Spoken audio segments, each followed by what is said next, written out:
Welcome জানাচ্ছি নতুন আরও একটা পর্বে। সম্মানিত ভিউয়ার্স, আজকে আপনাদের দেখাবো নতুন আরও একটা রেসিপি। আর সেটা হচ্ছে কালার টিকরিকে পারফেক্টলি কীভাবে নারকেলের চিরা তৈরি করা যায়। আর এই রেসিপিটা দেখার জন্য শুরু থেকে শেষ পর্যন্ত আপনারা আমার সাথে থাকুন, দেখতে থাকুন কীভাবে পারফেক্টলি নারকেলের চিরা তৈরি করে। এখানে আমি একটা নারকেল পাতলা করে ছোটো ছোটো করে কেটে নিয়েছি। আর বেশ কয়েকবার গরম পানি দিয়ে আমি এটাকে ধুয়ে নিচ্ছি, যাতে তৈলাক্ত ভাব এবং সাদা যে পানি বেরিয়ে আসে সেটা না থাকে। ধুয়ে নিয়ে আমি একটা জাজরিতে ঢেলে দিলাম, পানিটা জড়িয়ে নিব।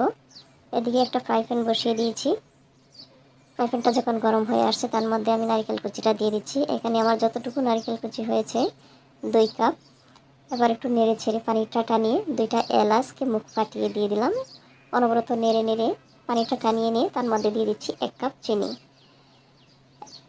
এটা পারফেক্ট মেজারমেন্ট হচ্ছে যতটুকু নারকেল কুচি হবে তার অর্ধেক দিতে হবে চিনি, তাহলেই সুন্দর এবং পারফেক্টলি চিরা রেসিপি তৈরি হবে। এভাবে অনবরত আমি নাড়তে থাকবো, নাড়া বন্ধ করব না। আর এ পর্যায়ে চুলাটা আমার মিডিয়াম আছে রয়েছে।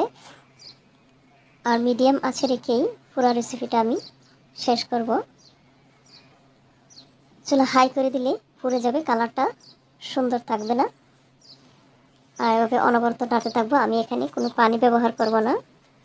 চিরা এবং চিনি গলে যে পানিটা বেরিয়ে আসবে সেটা দিয়েই আমার নারকেলটা সিদ্ধ হয়ে যাবে এবং পারফেক্টলি চিরা রেসিপিটাও তৈরি হয়ে যাবে। এভাবে অনবরত আমি নাড়তেছি, দেখতেই পাচ্ছেন। এবার চিনি গলে পানি বেরিয়ে আসতে শুরু করছে।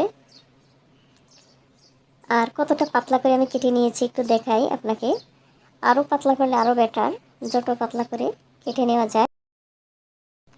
দেখেন বেশখানি পানি উঠে আসছে, এই পানিতেই আমার নারকেলগুলো সিদ্ধ হয়ে যাবে। আর নাড়া বন্ধ করা যাবে না, অনবরত নাড়তে হবে।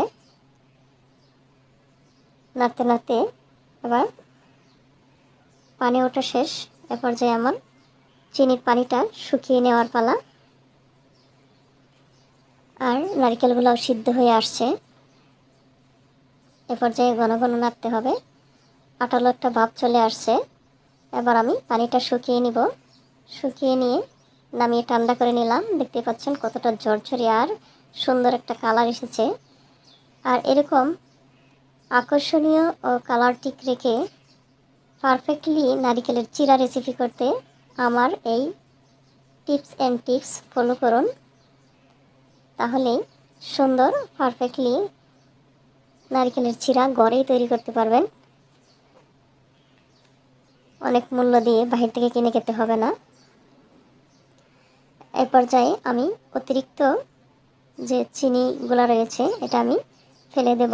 চিরাগুলো আলাদা করে নেব। একটা জাজরির সাহায্যে আমি এগুলোকে ছেলে নিচ্ছি, এক্সট্রা চিনিগুলো আলাদা করে নিচ্ছি। এ পর্যায়ে আমি একটা এয়ারটাইট কাচের বয়ামে এগুলাকে সংরক্ষণ করে নেব। দীর্ঘদিন এভাবে সংরক্ষণ করা যায় এয়ারটাইট বয়ামে ভরে। আর আজকের এই চিরা রেসিপিটা ছোট বড় সবারই একটা প্রিয় ফেভারিট নাস্তা হবে, সবাই এটাকে পছন্দ করবে আশা করি। আর এইভাবেই এয়ারটাইট বয়ামে ভরে দীর্ঘদিন এটাকে সংরক্ষণ করা যায় নর্মালে রেখেই। আজকের এই রেসিপিটা যদি আপনাদের কাছে একটু ভালো লেগে থাকে অবশ্যই লাইক কমেন্ট শেয়ার করতে বলবেন না। চ্যানেলকে সাবস্ক্রাইব করে এবং পেজকে ফলো করে আপনারা আমার সাথে থাকুন, সাপোর্ট করুন। আমার চ্যানেল এবং পেজটাকে গ্রো করতে আপনাদের সাপোর্ট অনেক প্রয়োজন। আজ তাহলে এ পর্যন্তই।